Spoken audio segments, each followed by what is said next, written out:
Hello everyone, আজকে তোমাদের মাঝে নিয়ে আসলাম একটা নিউ ব্লগ। তো এই ব্লগে তোমরা দেখতে পারবা যে আমরা কোথায় যাচ্ছি। তো আমরা কিন্তু যাচ্ছি মূলত একটা ফুড ভিলেজে। আমাদের অনেক ভিডিওতে তোমাদেরকে বলা হয়েছে যে আমরা একটা ফুড ভিলেজে যাব, এই জন্য মূলত আমরা রওনা দিচ্ছি সেই ফুড ভিলেজে যাওয়ার জন্য। কিন্তু ফুড ভিলেজে কিন্তু আমরা আমাদের বাসা থেকে যাই নাই, আমরা কিন্তু একদিন আগে শায়লাপুর বাসায় চলে গেছি। যে নেকআপ পরা যায় আপুকে দেখতেছেন, উনি কিন্তু মূলত শায়লা আপা, ওনাদেরই ফুড ভিলেজ, মানে ওনার হাজবেন্ডের ফুড ভিলেজ।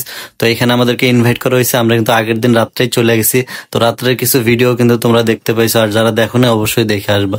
তো চলে আসলাম আমাদের কাঙ্ক্ষিত ফুড ভিলেজে। তো এই ফুড ভিলেজে কি কি পাওয়া যায় এবং ফুড ভিলেজটা দেখতে কেমন, সবকিছু কিন্তু থাকবে এই ব্লগ। মেন রোড থেকে ফুড ভিলেজটা কিন্তু একটু ভিতরে থাকায় ধুলাবালির কোনো প্রবলেম নাই, একদম খাবারগুলো ফ্রেশ থাকে যতটুকু আমরা তুষার ভাইয়ের কাছ থেকে শুনতে পারছি। এবং তুষার ভাই হচ্ছে এই ফুড ভিলেজের মেইন মালিক, তার একটা ইন্টারভিউ নেওয়া হয়েছে, সেই ভিডিওটা আমরা আলাদা করে ছাড়বো।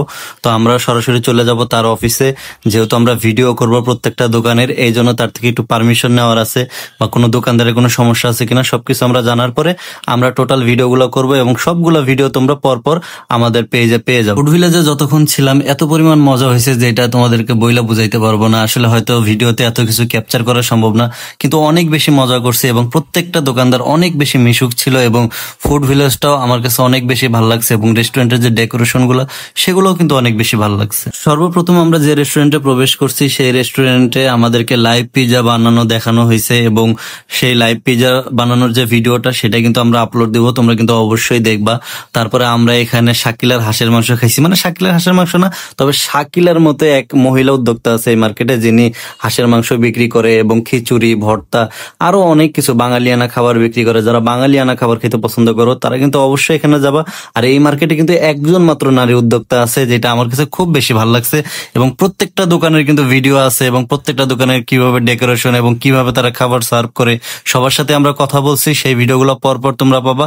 এবং একটা ভিডিও মিস করবা না, কারণ যারা ভোজন রসিক আছো এবং খেতে পছন্দ করো তাদের জন্য কিন্তু ভিডিওটা খুবই হেল্পফুল হবে। আমাদের ফ্যান ফলোয়ারের মাঝে যারা খেতে বেশি পছন্দ করো তারা কিন্তু অবশ্যই একবার হইলেও এই ফুড ভিলেজে আসবা, কেননা এই ফুড ভিলেজের যে রেস্টুরেন্ট গুলো সেগুলো এত ইউনিক ভাবে ডিজাইন করা হয়েছে, যেটা আসলে তোমাদেরকে বইলে বোঝাইতে পারবো না। আমরা নিজেরাও জানতাম না যে এরকম ইউনিক করে সাজানো হয়েছে প্রত্যেকটা রেস্টুরেন্ট। এখানে পানির ব্যবস্থা আছে, এবং পানির ভিতরে লাইভ মাছ চলতেছে, রঙিন মাছ, এবং সেইখানে পা ডুবে তোমরা কিন্তু খাইতে পারবা, প্লাস লাইভ মাছ দেখতে পারবা। এই বিষয়টা আমার কাছে খুবই ইন্টারেস্টিং লাগছে। এবং বাম সাইডে দেখতেছো শুকনার জায়গা আছে, তোমরা চাইলে শুকনাতে বসতে পারবা, এবং যারা চায় যে পানিতে পা ডুবিয়ে একটু খাবার দাবার খেতে এবং রঙিন মাছ দেখতে, তারা কিন্তু ডান সাইডে বসতে পারো। এবং ভিতরে এরকম একটা সুন্দর দোলনা রাখা ছিল, তো এখানে অনেক ছবি টবি তারা তুলছে, এবং আমার বাচ্চাকে রেখেই কিন্তু বাচ্চার 2 মা একদম দোল খাওয়া শুরু করছে, যেটা তোমরা ভিডিওতে দেখতেছো। আর এই ফুড ভিলেজে কিন্তু আমাদের দিনের বেলা আসার কথা ছিল, কিন্তু আমরা আসতে পারি নাই, কারণ অনেক পরিমাণ বৃষ্টি ছিল, সেই জন্য মনটাও অনেক খারাপ ছিল। কিন্তু এখানে আসার পরে আমাদের মনটা একদম ভালো হয়ে গেছে, মানে তোমাদেরকে বইলা বুঝতে পারো না, এত পরিমাণ ভালো হয়ে গেছে। এখানে ডেকোরেশন এবং মানুষজনের ব্যবহার এবং আমাদেরকে যেভাবে আপ্যায়ন করছে, রিসিভ করছে, তো এই জিনিসটা আমাদেরকে একদম মন ভালো করে দিছে, অনেক বেশি ভালো লাগছে। বিশেষ করে মাছগুলোর জন্য আরো বেশি ভালো লাগছে, কারণ প্রত্যেকটা জায়গায় একদম মাছে ভরা ছিল, রেস্টুরেন্টের ভিতরে বাইরে সব জায়গায় অ্যাকুরিয়ামে। তো আমাদের কাছে এত পরিমাণ ভালো লাগছে যেটা আসলে তোমাদেরকে বইলা বুঝাইতে পারবো না। আর আমরা ওই পরিমাণ ভিডিও করতে পারি না, যেহেতু আমরা রাত্রেবেলা গেছি এবং তাড়াতাড়ি ব্যাক করছি। তবে যতটুকু ভিডিও করছে আলহামদুলিল্লাহ আমার কাছে মনে হয়েছে এটাই যথেষ্ট। তোমরা এই ভিডিওগুলো দেখলে অনেক বেশি খুশি হবা। তারপরে এইখানে আমার ছেলে ছিল, ও বার্গার খাবে বলতেছে, তারপর ওর জন্য বার্গার অর্ডার দিলাম, এবং আমরা কিন্তু আমাদের পিজাটা অলরেডি খেয়ে ফেলছি। তবে এই পিজাটা কিভাবে বানানো হয়েছে পুরো একটা ভিডিও কিন্তু তোমাদেরকে আমরা দিয়ে দেবো, কিভাবে লাইভ পিজা বানানো হচ্ছে। তোমরা কিন্তু পিজার ভিডিওটা অবশ্যই দেখবা। তো আমরা পিজা টিজা খাওয়া শেষ, এবার চলে যাব নেক্সট রেস্টুরেন্টে। তো আমরা ভাবতেছি কোথায় যাব, তো বের হয়ে এখানে একটা জুসের দোকান দেখলাম, জুস এবং ড্রিঙ্কস পাওয়া যায়। তো ওরা বলতেছে এখানে ড্রিঙ্কস নাকি অনেক বেশি মজা ছিল। তো আমার 2 বউ 2টা কোল্ড কফি নিচ্ছে, তো ওরা বলতেছে কোল্ড কফিটা অনেক বেশি মজা ছিল। এবং এখানে কিন্তু প্রায় 70 রকমের চা পাওয়া যায়, যেটা শোনার পরে আমি অবাক হয়ে গেছি। আর যারা চা লাভার আছে তাদের জন্য তো এই জায়গাটা একদমই পারফেক্ট একটা জায়গা। তো আমার 2 বউ 2টা কোল্ড কফি নিয়ে তারা রেস্টুরেন্টের ভিতরে ঢুকে রঙিন মাছ দেখতেছে এবং খাচ্ছে। তো এই বিষয়গুলো আসলে খুব ভালো লাগতেছিল, মন ভালো করার জন্য। আর এখান থেকে আমরা তুষার ভাইয়ের কাছ থেকে পারমিশন নিয়েই কিন্তু আমরা ভিডিওগুলো করছি।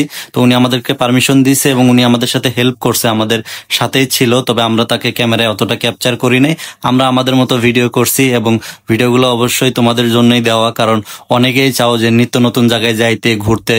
তো সবকিছু তোমরা আমাদের ব্লগগুলোতে দেখতে পারবে।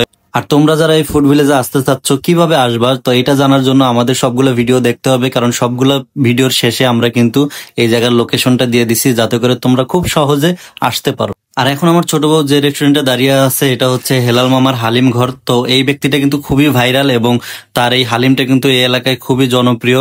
তো আমরা এখান থেকে হালিম নিছি, এত পরিমাণ তার রেস্টুরেন্টে ভিড় ছিল, মানে আমরা বসারই সুযোগ পাই নাই। তবে আমরা পার্সেল নিয়ে আসছি, অবশ্যই তোমরা রিভিউ দেখতে পারবা।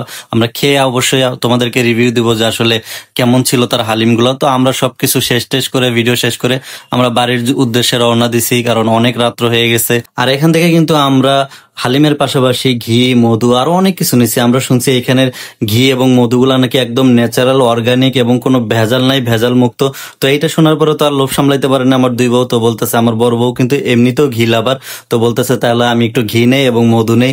তো ওরা ঘি এবং মধুটা নিল, নেওয়ার পরে আরো অনেক কিছু আমরা এখান থেকে নিছি। সবকিছু তোমাদেরকে বাসায় গিয়ে আমরা দেখাবো এবং আমরা খেয়ে রিভিউ দিয়ে দেখাবো, কারণ এত কিছু খাওয়া পসিবল। কারণ হচ্ছে আপুর বাসা থেকে অলরেডি আমরা খেয়ে আসছিলাম, কারণ আপু এত পরিমাণ খাওয়াইছে, আমরা ওইখানে যে এত কিছু খাইতেই পারি নাই। তবে আমরা সবকিছু পার্সেল নিছি যাতে করে পরবর্তীতে খাইতে পারি এবং আপনাদেরকে জানাইতে পারি। বাসা আসার পরে এই যে আমাদের এইখানে হালিম, তারপরে কাবাব, তারপরে হাঁসের মাংস, পিঠা এবং সেই সাথে আছে এখানে নান রুটি। তো সবকিছু আমরা নিয়ে বসছি, এগুলা খাবো এবং এগুলার একটা রিভিউ ভিডিও তোমরা কিন্তু অবশ্যই পেয়ে যাবো।